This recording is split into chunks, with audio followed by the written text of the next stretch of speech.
पता होना चाहिए कि इसमें प्रोडक्ट के पर्टिकुलर टाइप डिफाइंड है, तो वो आपको जाननी चाहिए। तो एक है यहाँ पे सबसे पॉपुलर जो कि है मॉर्गेजेस, जो बेसिकली आप जिसको होम लोन भी कहते हैं, तो दैट इज योर मॉर्गेज, क्योंकि अगर आप लोन फिल या पे नहीं करोगे टाइम से तो बैंक क्या करेगा, आपका फ्लैट ऑक्यूपाई कर लेगा, तो that is known as mortgage. Okay, then second type of products होते हैं जिनको हम कहते हैं QRRE।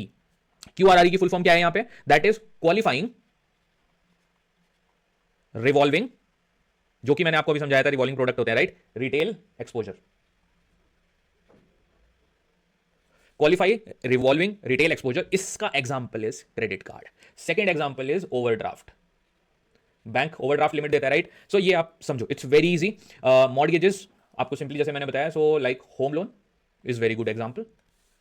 सो रिटेल पोर्टफोलियो में क्या प्रोडक्ट होते हैं, I think pretty much clear है, आपको समझ में आ गया। एंड जब इन प्रोडक्ट्स की बात होती है, तो जब एज अ बैंक मैंने ये प्रोडक्ट सेल कर दिया है, ओके, किसी भी कस्टमर के पास अब मेरे ये वाले प्रोडक्ट जा चुके हैं, तो मैं उसकी परफॉर्मेंस को चेक करता हूं।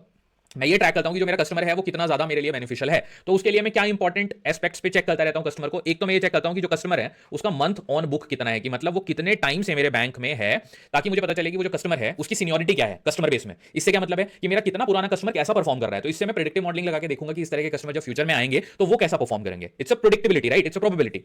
Then second most important aspects always is your डेलिंक्वेंसी।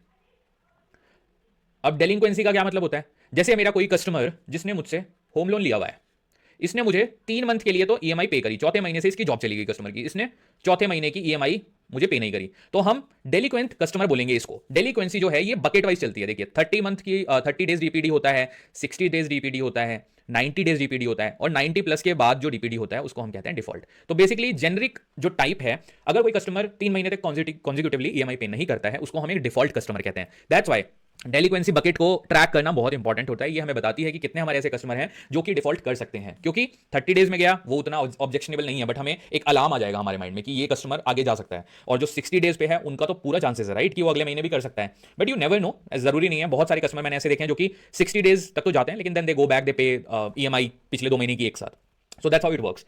Now जब आप ये बात करोगे कि डेलिक्वेंसी हमने निकाल ली, हमने मंथ ऑन बुक चेक कर लिया, तो यहां पे बात आती है अब मॉडल बिल्ड करने की।